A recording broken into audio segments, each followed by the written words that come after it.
Bonjour, prof. Ma femme, je l'aime, hein, mais elle flatule. Elle a des gaz, quoi. Mais comment est-ce possible chez un être aussi distingué? Faut pas avoir honte. Heureusement que la science n'a pas autant de tabous que vous. Prenez le docteur Michael Levitt. Il a étudié de près et scientifiquement les odeurs des pêches. Salut les gars. Dites, là j'ai besoin de cobayes qui me fourniraient en gaz corporel. Vous en êtes? Ah bah ouais, Michel, nos problèmes. Autant que tu veux, mec. Hey, fastoche. Vous êtes des vrais potes. Il me faudrait aussi des volontaires pour sentir les gaz des premiers. Et psychopathe. Bah quoi? Oh, c'est dégueulasse. Ah, j'ai pas dégueulasse. J'ai infect ou fétide. Soyez précis, s'il vous plaît. Eh bien, sachez que nous tous, humains, nous avalons beaucoup d'air. En mangeant, en parlant, voire en parlant-mangeant. Je vous examine, il pète au lit. Oh non! Ou en buvant à la paille. Ah, je te jure, les hommes! Tu sais quoi? On n'est pas prêt de trouver le prince charmant. Ou en mâchant du chewing-gum. Tous ces gaz sont inodores et on les évacue plutôt incognito. Par contre, 1% de ces évacuations est littéralement infect, car il est composé de 3 gaz sulfurés. Ce sont justement ces 3 vilains gaz produits par les bactéries de nos intestins qui ont intéressé Michael Levitt. Grâce à mes cobayes renifleurs, j'ai pu déterminer la senteur de chacun. Il y a le sulfure d'hydrogène, qui sent l'œuf pourri, le méthanétiol, qui empeste les végétaux en décomposition, et enfin, le sulfure de diméthyle, qui dégage une odeur de chou cuit. Et, accrochez-vous, Levitt a fait une découverte terrible. Vas-y, dis-leur, Mick. Eh bien, on a découvert que les flatulences des femmes avaient une concentration bien plus forte en sulfure d'hydrogène que celle des hommes. Or, c'est l'odeur jugée la pire par nos valeureux cobayes. Mesdames et messieurs, bonsoir. La Terre s'est arrêtée de tourner suite aux dernières déclarations du docteur Levitt. Le CAC 40 a chuté de 125 points et la bourse de New York est entrée en autocombustion. Attendez, faut relativiser. Ça empeste autant car l'homme a un débit gazeux bien plus volumineux que celui de la femme.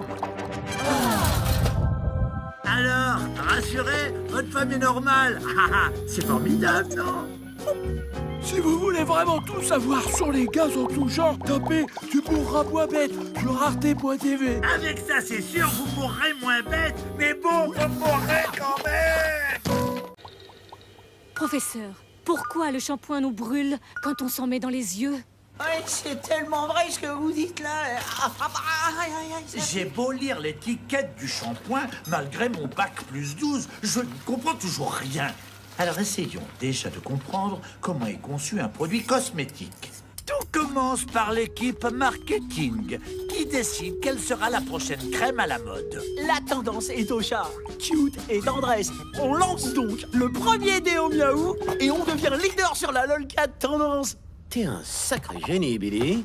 Ensuite, l'idée part dans le département qui recherche les matières premières. C'est tout bon, Billy. En plus, on a découvert que la larme de chat regalbe le sein. On part sur un 2 en 1, là. Puis des biochimistes vérifient que les produits finis ne font ni gratter la peau, ni piquer les yeux. Pour ça, en accord avec des hôpitaux, ils récupèrent de la peau issue de réduction mammaire ou abdominale. Il y en a 500 grammes de plus, je vous le mets quand même. Une fois au labo, ils grattent le gras. Un peu comme dans Top Chef. Je fais dorer le tout 5 minutes dans un four à fumer. Alors, verdict? Le nappage à place de larmes de chat a bien regalbé la peau. Par contre, il a complètement cramé les cellules de l'épiderme. Autrefois, on faisait des tests cutanés directement dans les yeux des lapins.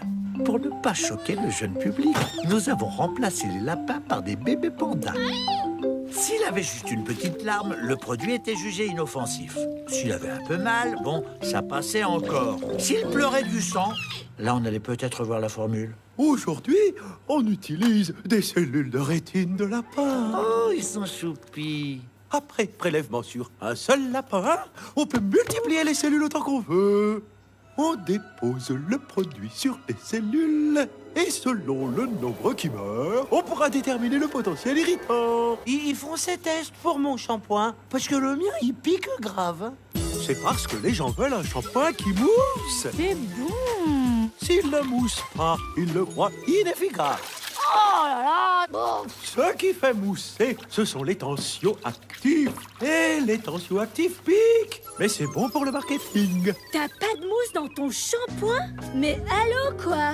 Si vous voulez connaître quel produit miracle j'utilise pour la beauté de mon poil, tapez « Tu mourras moins bête » sur arte.tv. Avec ça, c'est sûr, vous mourrez moins bête. Mais bon, vous mourrez quand même. Professeur, je suis un homme en bonne santé. Pourtant, quand je dois aller aux toilettes publiques, je suis bloqué. Ai-je les tuyaux bouchés? On connaît l'angoisse ancestrale des femmes de poser leurs fesses sur les toilettes inconnues. Mais qu'en est-il des hommes et de la peur de l'urinoir? L'homme n'a pas, pour ce qui est de la miction, le même problème que la femme, puisqu'il n'entre pas en contact avec la lunette suspecte. Son problème est plus psychologique. Stressés par la présence d'autres personnes, 30% des hommes se retrouvent avec une parurésie, trouble de la vessie timide. Fais pas le con, Toby. Me lâche pas. Pas maintenant. À côté de celle des femmes, l'ambiance dans les toilettes publiques pour hommes ressemble à une réunion de gnous au bord d'un point d'eau rempli de crocodiles. On ne se parle pas, on a le regard fuyant, on garde une distance de sécurité.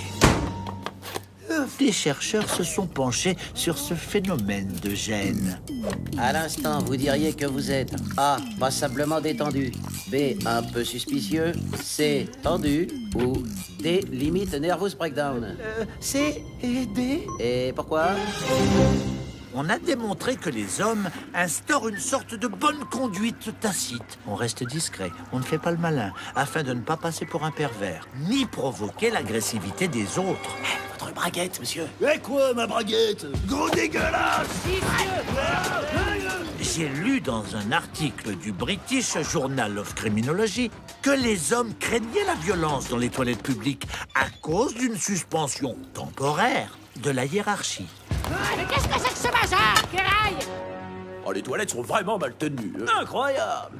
Je vais vous dire une chose, c'est inadmissible. Hein. Sachez aussi qu'un homme qui entre dans des WC publics détecte inconsciemment et très vite la position des urinoirs libres. Son cerveau analyse lequel choisir pour maximiser son intimité. Des matheux ont même mis en calcul ce choix cornélien. N au carré divisé par X sur 2, ça fait...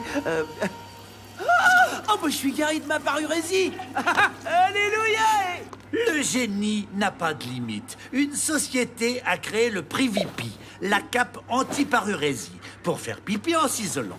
Vous la déployez comme ça, non comme... Si vous êtes passionné de sociologie de cuvette et que vous voulez en savoir plus sur la probabilité des urinoirs, tapez « Tu mourras moins bête » sur arte.tv. Avec ça, c'est sûr, vous mourrez moins bête. Mais bon, vous mourrez quand même. Cher prof, certains disent que l'homosexualité est contre nature. Est-ce que c'est vrai? D'après le petit Roberto, contre nature veut dire ce qui va à l'encontre des règles qui régissent l'équilibre de la planète et menace la cohérence de son fonctionnement. Oh là là là là. On peut dire ça de presque toute l'humanité. Très tôt, les éthologues ont remarqué des comportements homosexuels dans la nature. Que font donc ces deux singes mâles? Mais soit par ignorance, soit par pudeur, ils gardèrent ces observations pour eux. Je crois que celui de dessus aide l'autre à recracher pour pas qu'il s'étouffe. Ah, crache ta cacahuète! Crache!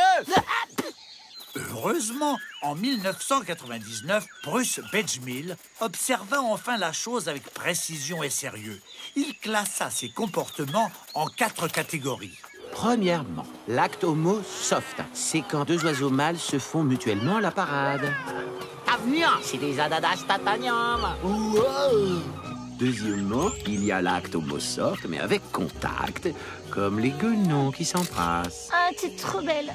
Puis l'acte homo avec contact, mais moins soft, comme le frappage de sexe entre singes appelé l'escrime. Et enfin, le rapport de couple homo, comme les manchots de Humboldt. Alors, je me casse le cul pour rien, il veut pas éclore. Je suis un mauvais père. Eh non, François. Les mâles essaient à deux de couver des pierres comme si c'était un œuf. Ces comportements homosexuels ont été étudiés chez plus de 1500 espèces, des singes en passant par les mouches. Si on n'en compte pas plus aujourd'hui, c'est parce qu'il faudrait consacrer au moins 1000 heures pour chaque nouvelle espèce observée. Ah là là là là, j'entends rien du tout. Chez les insectes, l'homosexualité est encore plus répandue. Eh, doucement les gars, je viens de nettoyer le comptoir. D'après un certain docteur Sharp, les insectes mâles s'accouplent, soit parce qu'ils sont trop pressés, soit parce que se fatiguer à identifier son partenaire est une perte de temps. Et au fait, t'es un gars ou une fille? Oh, mais arrête, on s'en fout, continue. Eh, encore? Mais pas sur mon bar, les gars. Vous l'aurez compris, dans la nature, l'homosexualité est assez banale. L'espèce humaine aura bizarrement été la seule à l'avoir interdite. Plutôt que de chercher la petite bête là où il y en a pas, t'as fait Tu mourras moins bête sur arte.tv. Avec ça, c'est sûr, vous mourrez moins bête. Mais bon, vous mourrez quand même. Cher professeur, il y a deux animaux que je déteste particulièrement, le pigeon et le chat. Est-ce normal? Une question d'éthologie. Super. Les éthologues se tuent à nous démontrer que les animaux sont fascinants. Même un vulgaire pigeon. Grâce à eux, on sait qu'il y a dans cet affreux bourrelet au-dessus du bec du pigeon des cristaux de magnétite, sensibles au magnétisme terrestre. Le pigeon sent donc physiquement le nord. Il a le pif aussi bien équipé qu'un cockpit d'A320. Commandant, les systèmes de navigation sont HS. Damn! Mais comment nous allons faire? Mais qu'est-ce que... Comme si ça ne suffisait pas, les oiseaux migrateurs ont des cryptochromes dans l'œil droit. Ce qui leur permet de voir l'horizon se coloriser en violet quand ils regardent vers le nord. Sachant cela, vous ferez désormais preuve d'allégeance face aux pigeons. Ça alors? Il a retrouvé l'aéroport! On est sauvés. Sauvé! Non. Oui, bon, ces super pouvoirs s'arrêtent là, faut pas exagérer non plus. Alors le pigeon, c'est fait. Ah, passons aux chats. Oh, les chats, c'est si mignon. On devrait remettre des légions d'honneur aux éthologues Burrow et Waller qui ont étudié, accrochez-vous bien, l'expressivité de la tête du chat. Non, sans mal. Pour nous, humains, le chat est un peu niveau expression du visage, la Sylvie Vartan du règne animal. Ne me touche pas, Jean-Claude. Bah enfin quoi, chérie? Ne vois-tu donc pas que je suis triste? Bah non, Minouche. Pour vérifier ça, les chercheurs ont appliqué le Cat Facial Action Coding System. En gros, ils surveillent de très près avec des caméras à haute résolution les muscles responsables de l'expression du visage. Ah, c'est quasiment imperceptible, hein? L'expérience a été faite chez plusieurs animaux. Et accrochez-vous, le chimpanzé est moins expressif que le chien.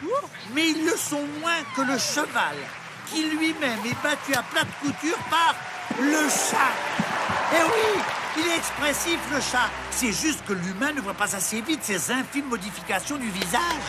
Merci, bande de nazes. Je suis super heureuse. Ça ne se voit pas, mais je sointe la joie. Plutôt que de mépriser les animaux, ouvrez vos yeux de taupe et tapez Tu mourras moins bête sur arte.tv. Avec ça, c'est sûr, vous mourrez moins bête. Mais bon, vous mourrez quand même.